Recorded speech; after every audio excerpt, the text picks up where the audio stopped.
The flight attendant froze in the aisle, one hand still on the overhead bin, staring at row 14. Diane Whitmore, CEO of one of the largest logistics companies on the East Coast, was asleep with her head resting on the shoulder of a stranger in a faded gray hoodie. Her security team was 3 rows back, unaware. Her assistant was texting her about a merger vote in 6 hours. And the man beneath her sleeping head, a single father named Marcus Bell, did not move, did not wake her, did not call for help. He simply looked out the window and let her sleep, even though what he was about to do next would put both of their names in every boardroom in the city by morning. The morning had started 6 hours earlier, in a terminal that smelled like burnt coffee and jet fuel, under fluorescent lights that made everyone look a little bit sick. Diane Whitmore had not slept in 31 hours. She had spent the previous night in a conference room on the 41st floor of her own building, fighting off a hostile board faction that wanted her removed before the fiscal year closed. And she had won, barely, by 9 votes out of 21. And now she was flying to Chicago for a shareholder meeting that would either cement her position for another 5 years or become the final nail in a slow-motion coup that had been building for 8 months. She did not remember walking through security. She did not remember buying the coffee that was going cold in her hand. She remembered numbers, debt ratios, vote counts. The particular way her chief financial officer's voice had cracked at 2 a.m. when he told her the numbers on the Western distribution hub were worse than anyone had projected. If you've ever had a moment where the smallest kindness from a stranger changed everything you thought you knew about people, stay with this one until the end, because what Marcus did in the next 20 minutes on that plane would matter more than either of them could have guessed. And if stories like this move you, subscribing helps more of them find their way to you. Marcus Bell had started his morning very differently, in a 2-bedroom apartment above a laundromat, packing a single duffel bag for a trip he had put off for 3 years. His daughter, Ellie, was 7, and she had cried at the door because her father was leaving for 4 days, the longest he had ever been away from her, and he had knelt down on the cracked linoleum and told her that sometimes a person has to go finish something they started a long time ago, and that finishing it was part of loving her, even if it didn't look that way right now. He had not told her where he was going. He had not told the neighbor who was watching her the real reason either. He had told almost no one, because the reason involved a hospital in Chicago, a specialist who had finally agreed to see him, and a diagnosis he had been carrying alone for 11 months, folded up small and tucked away where it couldn't interfere with the only thing that mattered to him anymore, which was making sure Ellie never had to know how frightened he was. He boarded the plane in row 14, seat C, a middle seat he'd booked because it was $40 cheaper, and he pulled his hood up and closed his eyes, not to sleep, but because closing his eyes was the only way he knew to keep himself from thinking about what the doctor might say. He did not notice the woman in the tailored charcoal suit who sat down next to him 12 minutes later, scrolling through an email chain with an expression that looked like it had been carved out of stone. He did not know her name. He did not know her company controlled the very warehouse 2 miles from his apartment where he'd worked the loading dock for 6 years before an injury took that job away from him too. Neither of them knew anything about the other. They were simply 2 exhausted people crammed into adjacent seats on a Tuesday morning flight, the kind of strangers who exist beside each other for 2 hours and then vanish from each other's lives forever, or at least that is what should have happened.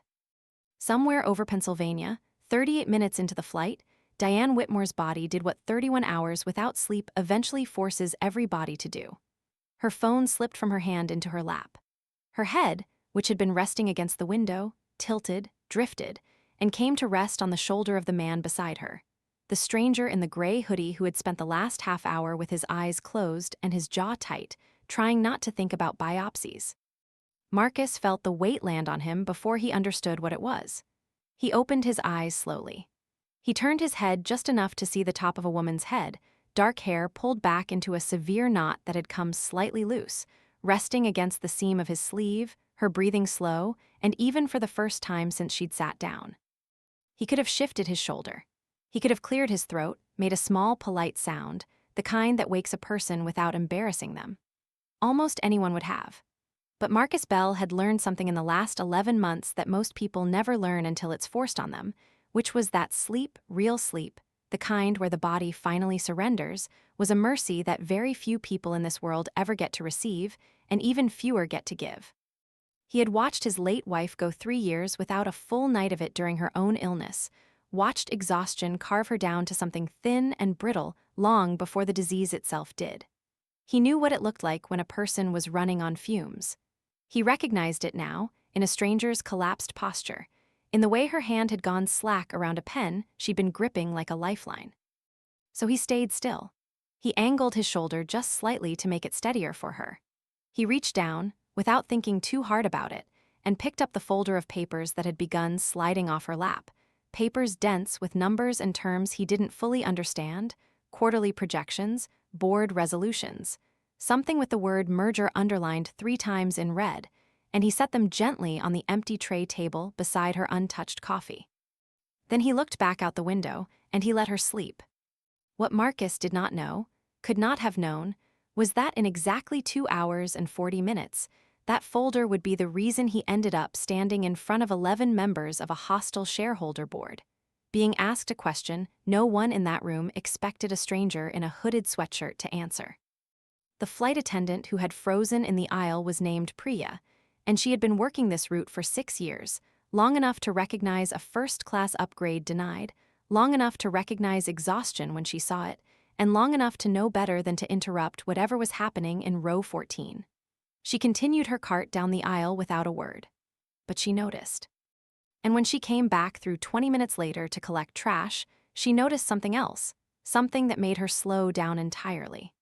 The man in the hoodie had picked up one of the loose pages that had drifted to the floor near his foot, a page that had slipped out of the folder unnoticed, and he was reading it, not with the idle curiosity of someone bored on a plane, but with the focused, narrowed attention of a person who had recognized something.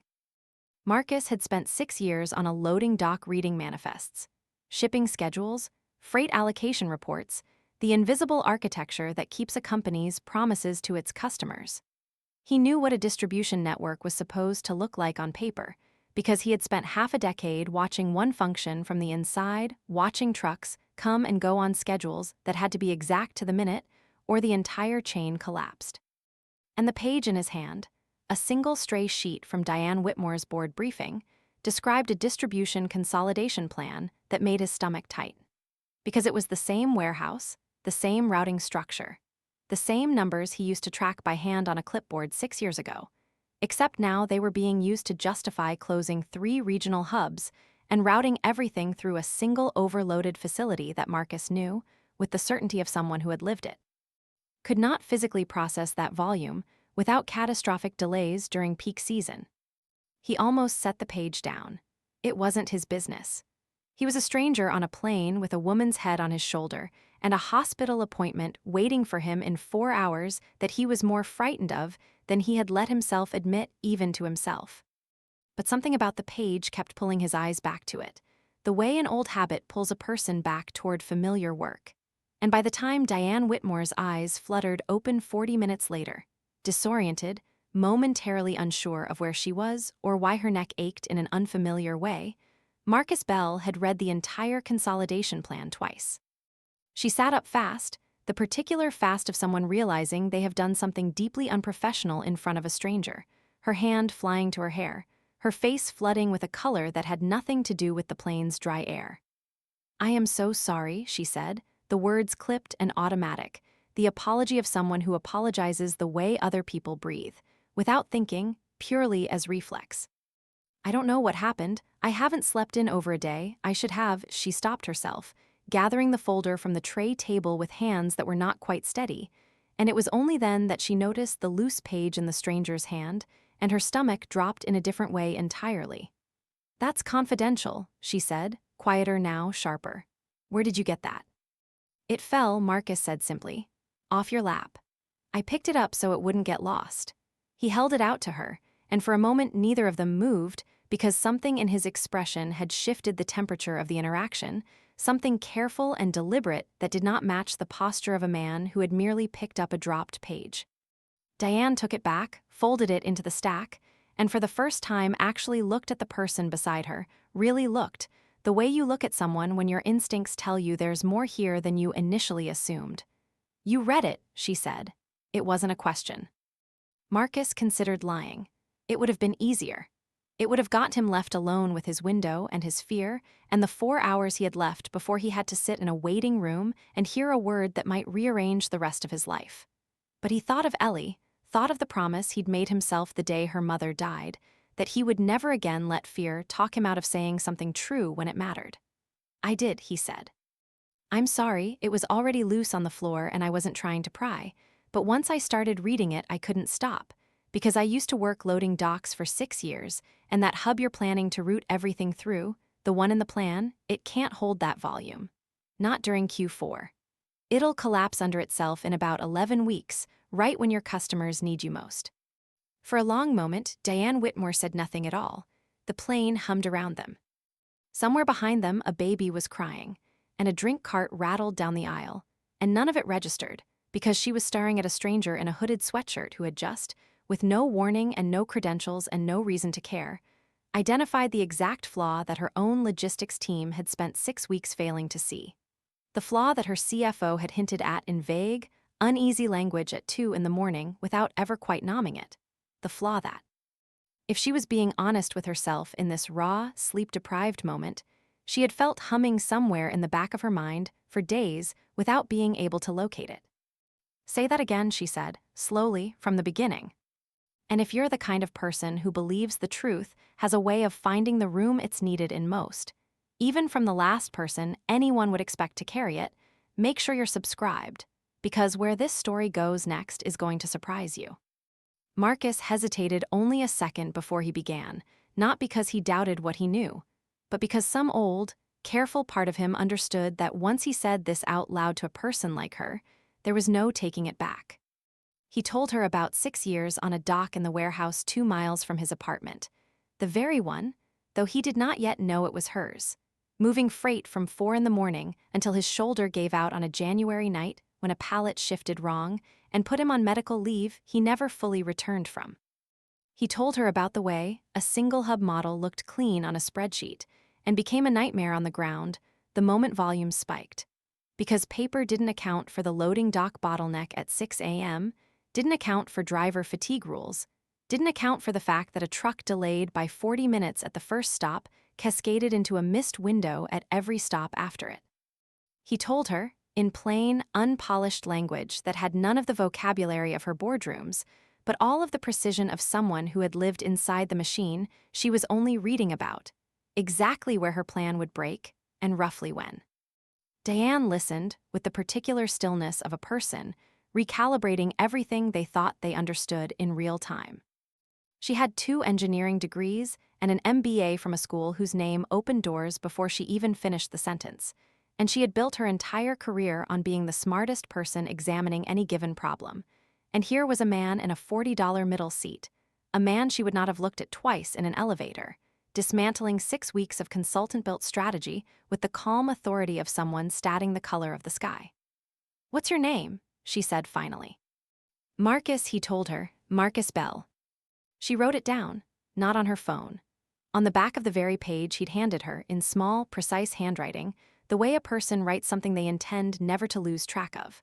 And then, because the silence had gone on a beat too long, and because some old habit of control was already reasserting itself in her, she asked the question that had been sitting underneath everything else since the moment she woke up with her head against his shoulder. "Why didn't you wake me?" "You could have." Most people would have.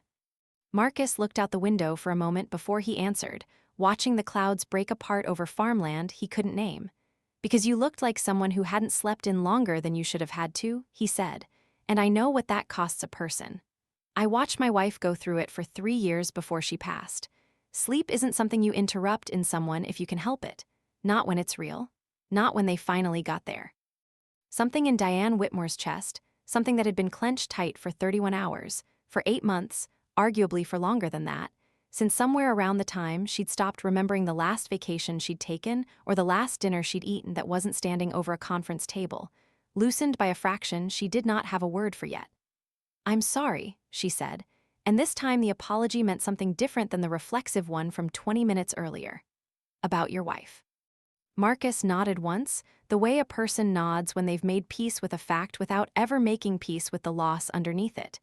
It's fine, he said, though both of them understood it wasn't, not entirely, not in the way that word usually means. It's why I'm on this flight, actually. Heading to see a specialist in Chicago. Nothing exciting, he added quickly, in the deflecting tone of someone who did not want pity from a stranger on a plane, someone who had exactly one goal today, and it was not to be comforted by a woman whose name he did not yet know. Diane opened her mouth to ask what kind of specialist, some instinct in her recognizing the shape of fear underneath his casual tone, but the seatbelt light chimed on, and the captain's voice crackled overhead announcing early turbulence ahead of schedule, and the moment folded itself away before either of them could finish it, tucked into the growing pile of things left unsaid between two strangers who had already, without either of them fully realizing it yet, changed the trajectory of each other's next several days. The plane landed at O'Hare 31 minutes later than scheduled, and in the chaos of deplaning, jet bridges and overhead bins, and the particular scramble of 200 people trying to be first off a plane that wasn't going anywhere faster because of it, Diane Whitmore and Marcus Bell were separated the way strangers always are, swallowed into different currents of the terminal. And for a moment, it seemed entirely possible that this was where the story ended. Two people who crossed paths for 2 hours over Pennsylvania and then vanished into their own separate emergencies, never to think of each other again except as an odd, brief anecdote.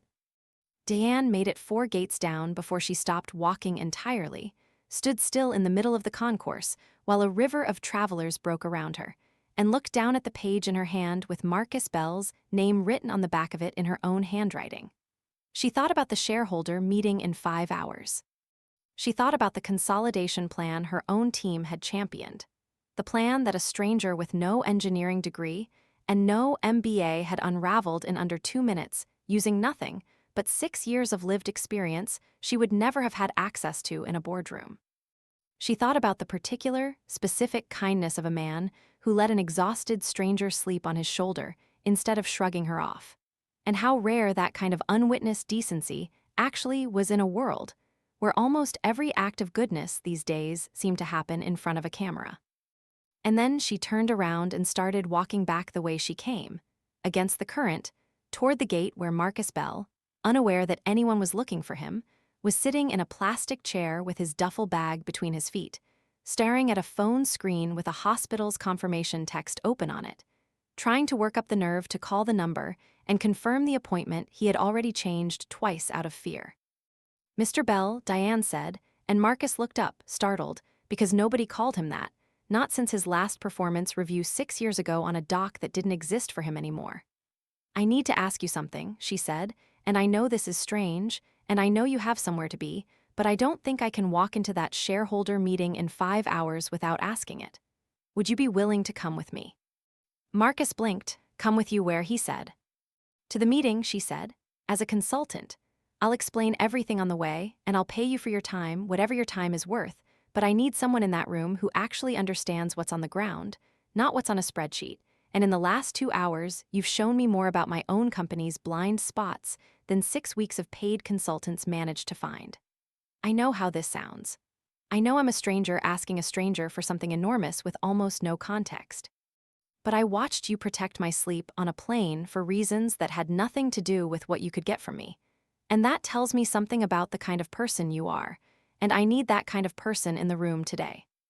Marcus looked down at his phone, at the hospital confirmation text still glowing on the screen, at the number he still hadn't dialed. He thought about Ellie, about the promise he'd made to finish what he started, about how badly he wanted, more than almost anything, to simply disappear into an airport chair and let someone else's crisis be someone else's crisis for once. "I have an appointment," he said quietly. "It's the reason I'm here. I can't move it again."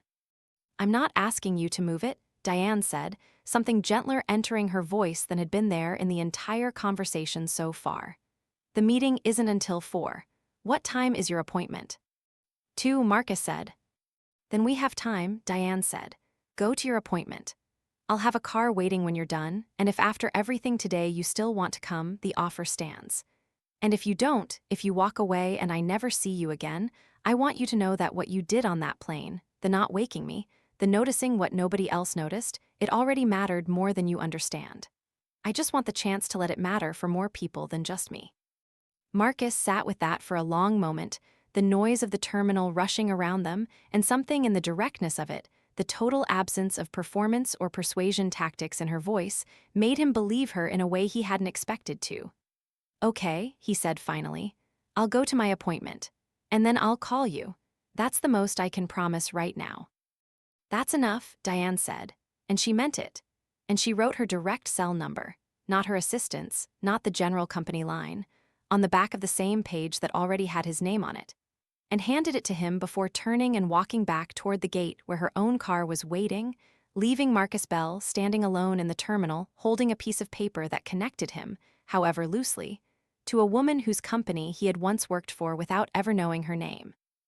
On a day when he was far too afraid of his own future to think clearly about anyone else's.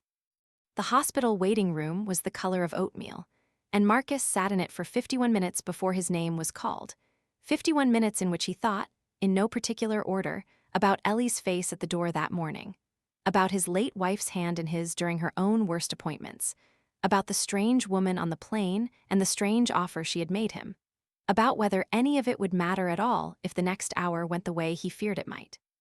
When the doctor finally called him back, Marcus's hands were steady in a way his chest was not, and he sat through 40 minutes of scans and questions and a physical exam that felt like it lasted a year.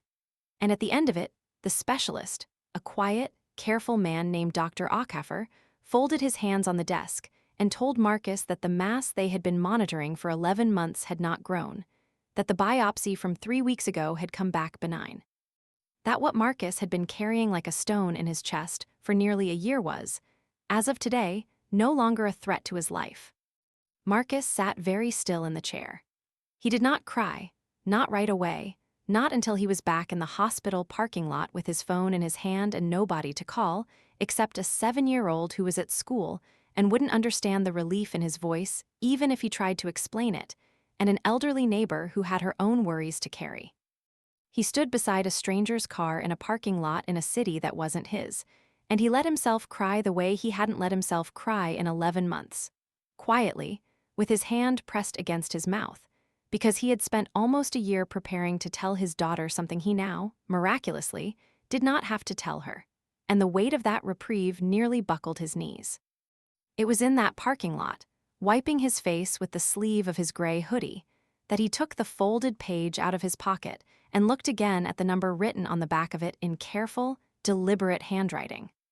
He thought about what Diane Whitmore had said in the terminal, about mattering, about the rarity of unwitnessed decency, and he thought about how strange it was that on the same day he had been given his life back, a stranger had also handed him a door into a room he never would have imagined walking into on his own. He dialed the number. Diane picked up on the second ring, her voice tight with the particular tension of someone counting down toward a meeting she was not fully prepared for. "Mr. Bell," she said. "I'll come," Marcus said, "if the offer's still good." "It's still good," Diane said, and something in her exhale suggested she had been more nervous about his answer than she had let herself admit even to herself. The car arrived at the hospital 40 minutes later, black, quiet, driven by a man who did not ask questions, and it carried Marcus Bell across the city to a glass building 41 stories tall with a company name etched into the lobby wall in brushed steel letters that he recognized the instant he stepped through the revolving doors, because it was the same name that had been on his paychecks for 6 years. The same name stitched into the corner of the safety vest, still folded in the back of his closet at home. He stopped walking in the middle of the marble lobby, and for the first time understood exactly whose shoulder his had been on that morning, exactly whose company he had unknowingly helped protect from a mistake that would have cost thousands of workers, some of them men and women he used to load trucks beside, their jobs and their stability. Diane found him standing there, still as a statue, staring up at the letters on the wall, and she understood immediately what he had just realized. "I should have told you in the terminal," she said. "I'm sorry. I didn't want you to say yes because of the company. I wanted you to say yes because of what happened on the plane." "I worked here," Marcus said quietly, still looking at the wall. 6 years, Dock 11, before my shoulder." Diane felt something cold move through her chest, a recognition of exactly how small the circle of consequence actually was, how a decision made 41 floors above a warehouse could, without anyone in that room ever knowing his name, end the career of a man who is now standing in her lobby holding the fate of a boardroom vote in his understanding of loading dock logistics. "I didn't know," she said, and it was true, and it mattered to her more than she expected that it was true. "I'm sorry that happened to you. I mean that. Whatever the injury report said, whatever process failed you on the way out, I want to look into it myself after today." Marcus didn't answer right away. He was still looking at the wall, at the name that had once represented 6 years of exhausted mornings and one catastrophic night with a shifting palate and a shoulder that never fully healed, and now represented something else entirely. A strange, improbable second chance to be seen by the very structure that had once let him disappear without a second thought. "Let's just get through today," he said finally. "We can talk about the rest of it after." The boardroom on the 37th floor was already half full when they arrived. 11 shareholders and board members seated around a long table. Most of them men in their 50s and 60s, who had spent the last 8 months quietly building a case that Diane Whitmore's leadership had grown too aggressive, too expansion-hungry, too willing to gamble stability for growth, and who saw today's vote as the final formality before her removal. When Diane walked in with a man in a gray hoodie beside her instead of the polished consulting team they expected, a ripple of confusion moved visibly around the table. Gerald Finch, the lead voice of the opposition faction, did not bother hiding his contempt. "Diane," he said, "we don't have time for stunts today."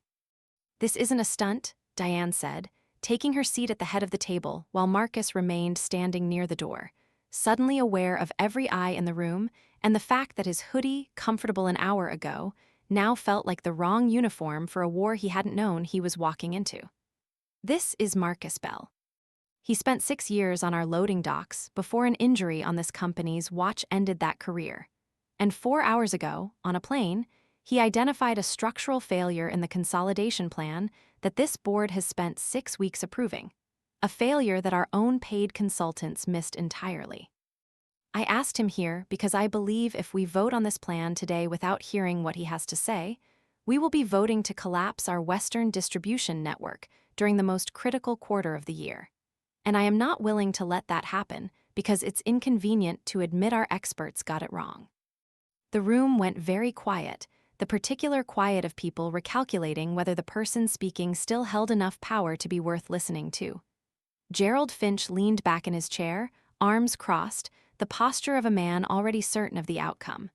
"This is beneath you," he said, bringing in a warehouse worker to lecture a board of directors.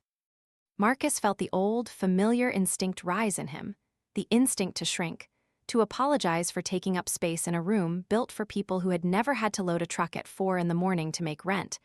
But he thought of Ellie, and he thought of the 11 months he had just survived, and he thought of every man and woman still working Dock 11 who would lose their footing if this plan went through unchallenged. And instead of shrinking, he stepped forward. "With respect," Marcus said, his voice steadier than he expected it to be, "I'm not here to lecture anyone. I'm here because I spent 6 years learning exactly how this company's freight actually moves, in a way no spreadsheet has ever captured, and I think you should hear it before you vote on something that's going to break in about 11 weeks, right when your customers need you most, and cost this company a lot more than whatever savings you're projecting on paper." And then, plainly, without notes, without hesitation, in the same unpolished, precise language he had used on the plane, he walked the entire board through exactly where the consolidation plan would fail, exactly when, and exactly why drawing on details so specific, so clearly earned through lived experience rather than theory, that by the time he finished, even Gerald Finch had gone quiet, his arms slowly uncrossing. The vote that followed was not the vote anyone in that room had expected walking in. The consolidation plan was sent back for revision, unanimously, and with it, the argument that Diane Whitmore's leadership was reckless and ungrounded lost the one piece of ammunition it had been building toward for 8 months. The removal vote, quietly, without ever needing to be formally raised, dissolved into nothing, because the narrative that had been building against her, that she surrounded herself with people who told her what she wanted to hear rather than what was true, had just been publicly, undeniably disproven by the fact that she had walked into that room with someone willing to tell her. and the entire board, something none of them wanted to hear. If you've ever underestimated someone because of what they were wearing or what they did for a living, and been proven wrong in a way you couldn't forget, tell us in the comments. Because Marcus Bell's story was only just beginning, and what happened in the weeks after that boardroom would change both of their lives in ways neither of them could have predicted that morning on the plane. Diane walked Marcus to the elevator after the meeting ended, both of them quiet in the particular exhausted way of people who had just survived something without fully processing what they'd survived. "I don't know how to thank you for today," she said. "What you did in there, you didn't have to do that." "Neither did you, back on the plane," Marcus said. "Letting me sleep, or, well, letting yourself sleep on me. Not waking either of us up from what mattered." Diane almost laughed, the first real laugh either of them had managed all day, tired and surprised and warm in a way that suggested it had been a long time since she'd laughed like that. She looked at him for a moment, taking in the hoodie, the duffel bag still slung over his shoulder, the exhaustion in his eyes that had nothing to do with sleep and everything to do with the year he had just survived. And she asked, gently this time, the question she'd wanted to ask in the terminal. "What did the doctor say?" "If you don't mind me asking." Marcus exhaled, and for the first time all day, the tightness in his chest gave way entirely to something lighter. "Benign," he said. "It's benign. I get to go home to my daughter and tell her I'll be there for the rest of it, all of it." Diane's eyes filled unexpectedly, and she did not try to hide it, which surprised her more than it surprised him. "I'm so glad," she said, and she meant it with a fullness that startled her, this stranger's relief landing in her chest like it belonged to someone she'd known far longer than half a day. "You have a daughter." "Ellie," Marcus said, and something in his face changed entirely at her name, softened in a way that made Diane understand, more clearly than anything else that had happened all day, exactly what kind of man had let her sleep undisturbed on a crowded plane. "She's 7. She's the reason I get out of bed every single day, benign tumor or not." Diane thought, unbidden, of her own life, of the apartment she went home to that had nothing in it waiting for her, no small voice at the door, no reason to leave a boardroom before midnight because someone needed her more than the numbers did. And she felt, for the first time in longer than she could easily admit, a kind of quiet envy toward a man whose bank account she could have bought 100 times over. "I have an offer for you," she said instead. "A real one. Not a favor, not a thank you gesture. My logistics division needs someone who understands the ground floor of this company in a way none of my current people do. A director-level role, overseeing exactly the kind of operational reality checks you gave that board today. It would mean stability for you and Ellie, real stability, the kind that doesn't depend on a shoulder injury never happening twice." Marcus stood very still, the elevator doors sliding open beside them and neither of them moving to step inside. "Why," he said finally. "Not the plan, not the money. Why me, really?" "Because you had every reason to shift your shoulder and wake me up," Diane said, "and instead you let me have something I didn't even know I needed, and you didn't ask for anything in return. I've spent my entire career surrounded by people angling for something. You weren't angling. And a company is only as strong as the honesty of the people willing to tell it the truth, and today you proved you're one of the only people in my orbit who actually will." The offer changed everything for Marcus Bell in the months that followed, not instantly, not without complications, not without the long nights of second-guessing himself in rooms full of people with degrees he didn't have, but steadily, the way real change usually arrives, one honest conversation at a time. He took the role. He moved Ellie into a school 2 blocks from an apartment that no longer sat above a laundromat, and on the first night in the new place, she asked him why grown-ups always seemed happier when they stopped being afraid of things, and he told her it was because fear takes up the exact same space that good things need to grow into, and once you let some of it go, you'd be amazed what moves in. Diane Whitmore, for her part, began doing something she had never done in 14 years of running that company, which was walking the floor of the very distribution hub Marcus once worked, unannounced, without an entourage, listening to the people who moved freight at 4 in the morning the way she had once, for 2 hours on a plane, been forced to listen to one of them by circumstance rather than choice. She kept the folded page with Marcus's name on the back of it in her desk drawer for years afterward, not because she needed reminding of the deal it had saved, but because it reminded her of something harder to hold onto than any merger, which was that the people a room is built to overlook are very often the only ones inside it who are telling the truth. Marcus and Diane never became the story the tabloids wanted them to be. No scandal, no dramatic romance manufactured for headlines, just two people whose lives had briefly, improbably intersected on a Tuesday morning flight, and who chose, afterward, to keep choosing honesty with each other in a world that rarely rewards it.